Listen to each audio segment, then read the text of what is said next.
Hello दोस्तों, simplicity of law channel में आपका स्वागत है।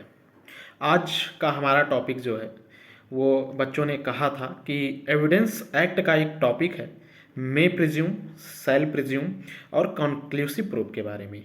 उपधारणा कर सकेगा, उपधारणा करेगा और निश्चायक सबूत के बारे में बच्चों ने डिमांड किया कि सर इस टॉपिक के बारे में चर्चा किया जाए।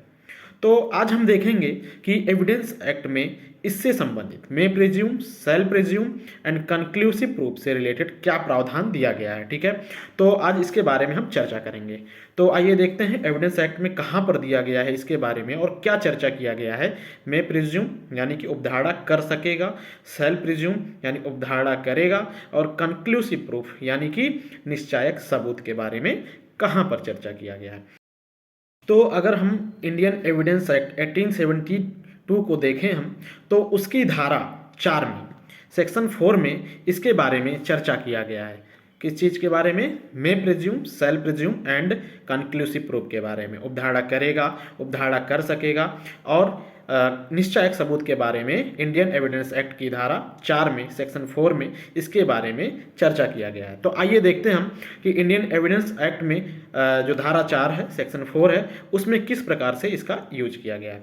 तो धारा 4 में सबसे पहले अगर हम देखते हैं तो मे प्रिज्यूम के बारे में देखते हैं, जिसका हिंदी में मतलब होता है उपधारणा कर सकेगा।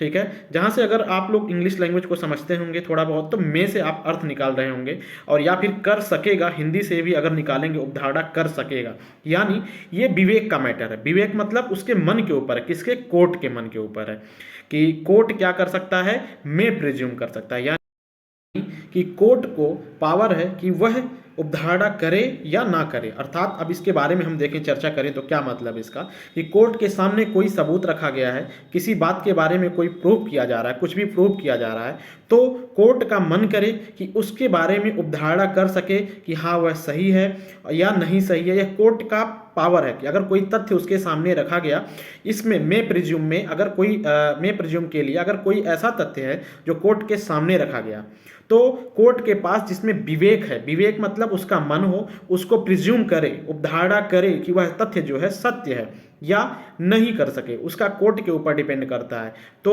उसको कहा जाएगा कि कोर्ट का मे प्रिज्यूम। कोई परिस्थिति है, कोई तथ्य है जो कोर्ट के सामने लाया जाता है, उसके अस्तित्व को कोर्ट के सामने लाया जाता है, तो कोर्ट का मन है कि वह करे या ना करे उपधारणा, कि वह तथ्य जो है सही है या गलत है, तो इसी को कहा जाता है मे प्रिज्यूम, को कहा जाता है उपधारणा कर सकेगा।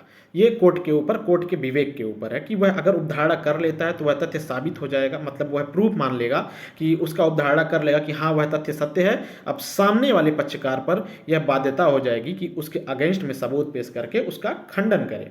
ठीक है, तो अगर इस बारे में चर्चा करें तो एक धारा आता है इंडियन एविडेंस एक्ट का, धारा है 113A।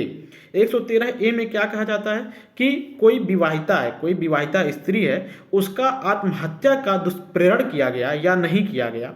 किसका? कोई विवाहिता स्त्री है, उसका आत्महत्या का दुष्प्रेरण किया गया या नहीं किया गया, इसके बारे में अगर 2 फैक्ट हैं वो प्रूव कर दिया जाए तो कोर्ट वहाँ पे उपधारणा कर सकेगा।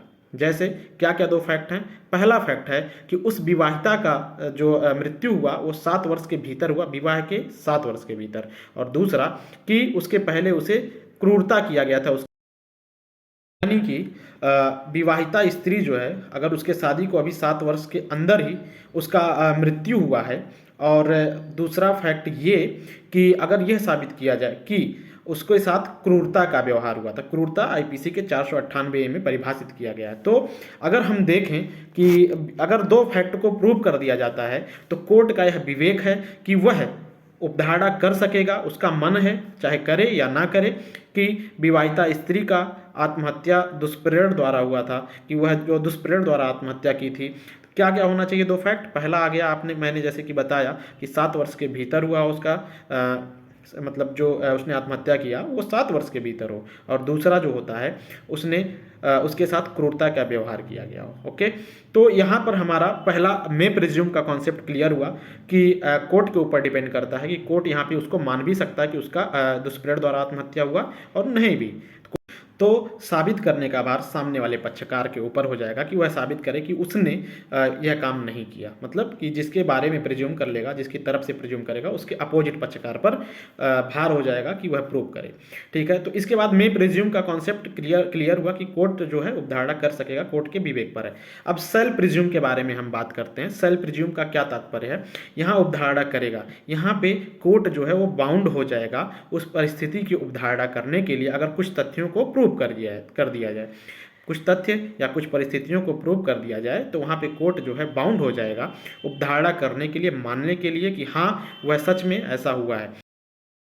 तो जब इसके बारे में प्रावधान हम देखते हैं कि उपधारणा करेगा, सेल प्रिज्यूम, सेल से ही आपको इसके बारे में पता चलता होगा। उपधारणा करेगा, यहाँ पे बाउंड है, कोर्ट जो है वो बाउंड हो जाएगा कि हाँ वो मान लेगा उस फैक्ट को सत्य है। ठीक है, तो अब देखो क्या इसके बारे में प्रावधान दिया गया है 113 बी में, एविडेंस एक्ट की धारा 113 बी में दिया गया है। क्या दिया गया है कि अगर किसी विवाहिता के बारे में यह देखना है कि उसकी दहेज मृत्यु हुई है कि नहीं, अगर कोई किसी विवाहिता की मृत्यु होती है और यह चीज़ देखना है कि उसकी विवाह के बाद जो है मृत्यु हुई है वो दहेज मृत्यु है, तो उसके बारे में दो फैक्ट अगर प्रूफ हो जाते हैं, अगर दो फैक्ट को अगर कोई प्रूव कर देता है तो कोर्ट वहाँ पे यह उपधारणा कर लेगा, बाउंड है कि वहाँ पे लड़की का दहेज मृत्यु हुआ है। अब दो कंडीशन क्या क्या है आइए देखते हैं।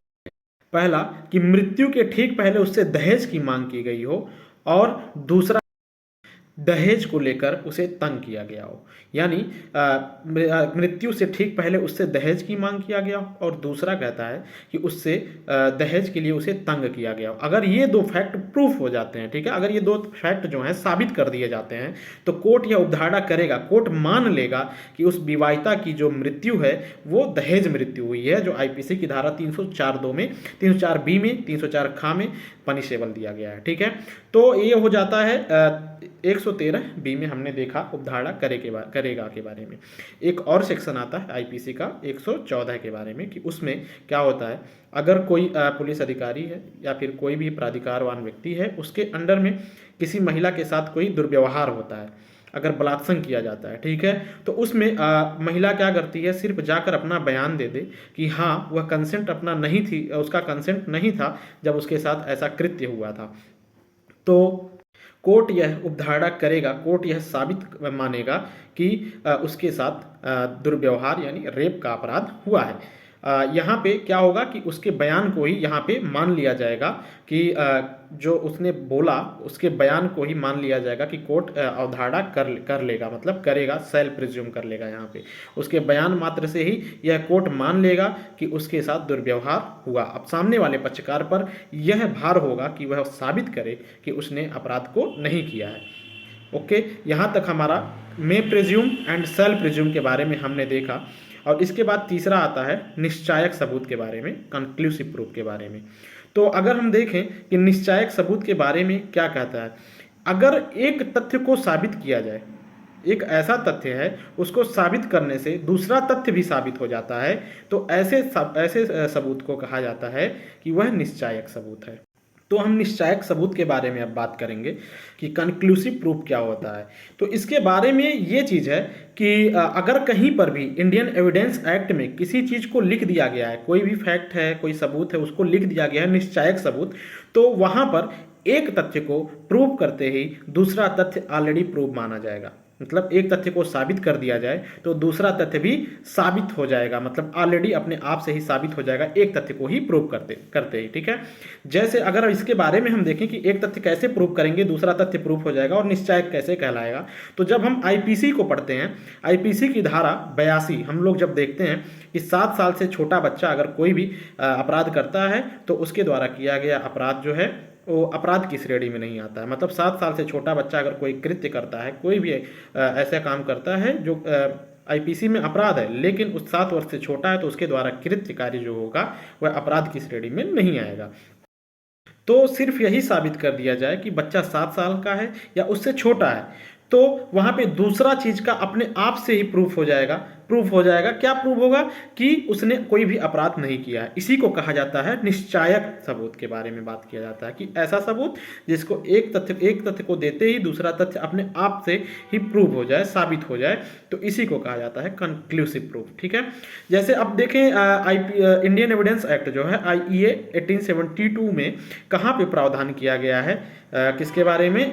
कंक्लूसिव प्रूफ के बारे में।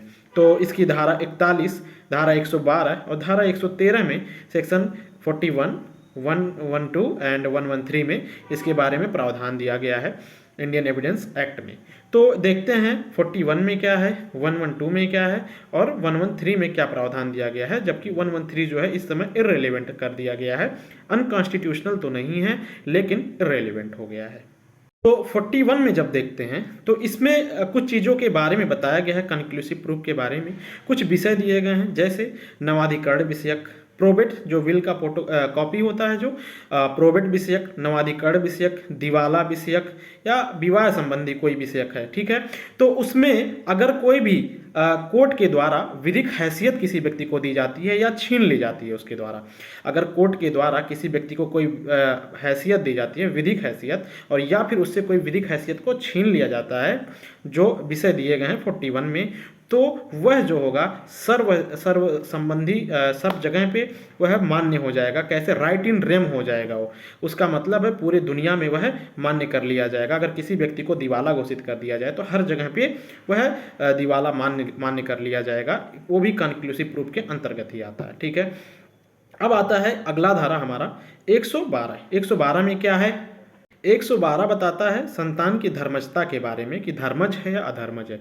तो उसमें दो फैक्ट के बारे में है कि दो फैक्ट प्रूव कर दिया जाए तो संतान जो हो जाएगा वो धर्मज कहलाएगा। ठीक है, तो अब पहला क्या आता है उसमें कि अगर विवाह के दौरान अगर संतान हुआ है, विवाह चल रहा है, विच्छेद से पहले अगर संतान होता है तो वह धर्मज कहलाएगा। ओके, एंड दूसरा क्या कहता है कि अगर विवाह विच्छेद के बाद यानी तलाक या डिवोर्स के बाद 280 दिन के भीतर अगर संतान होता है तो भी उसको माना जाएगा कि वह धर्मज कहलाएगा। ये दो कंडीशन अगर प्रूव कर दिया जाता है तो मान लिया जाएगा वह संतान जो है वो धर्मज कहलाएगा, यानी अपनी जो पत्नी है उसी के द्वारा विवाह के दौरान ही हुआ है। और इसमें दो फैक्ट प्रूव करते ही तीसरा मतलब एक मान लिया जाएगा कि वह धर्म संतान है। लेकिन इसके अपवाद हैं कि हस्बैंड साबित कर दे कि उस दौरान उसके साथ नहीं था या अन्य कुछ भी अपवाद साबित कर दे तो वहाँ पे अधर्म संतान हो जाएगा। तो हमने देखा कंक्लूसिव प्रूफ के बारे में 41, 41 देखा और 112 देखा, और 113 जो है इररिलेवेंट हो चुका है लेकिन असंवैधानिक, अभी अनकॉन्स्टिट्यूशनल नहीं किया गया है। तो यहाँ तक हमने तीन चीज़ों को देखा, मे प्रेज्यूम, सेल्फ प्रेज्यूम एंड कंक्लूसिव प्रूफ। एक बार मैं बता देता हूँ फिर से। मे प्रेज्यूम में कोर्ट का विवेक है कि वह माने या ना माने, किसी तथ्य को साबित मान ले या ना माने। दूसरा, सेल्फ प्रेज्यूम में कोर्ट बाउंड है मानने के लिए कि वह तथ्य जो है साबित हो जाएगा। ठीक है, कुछ तथ्यों को प्रूव करते ही उसे साबित मान लिया जाएगा। तीसरा कहता है कंक्लूसिव प्रूफ, एक तथ्य को देते, एक तथ्य को साबित करते ही दूसरा तथ्य अपने आप से साबित हो जाए। तो ये तीनों हो जाए तो इसमें एक कंक्लूसिव प्रूफ हो जाएगा। तीनों हमने देखा, तो आज हमारा लेक्चर यहीं पे समाप्त होता है। मे presume, self presume and conclusive proof, evidence act की धारा 4। ओके, आज यहीं पे रहने देते हैं। अगले लेक्चर में आप बताइए आपको क्या चाहिए। Okay, thank you, bye bye. सब लोग अच्छे से रहें।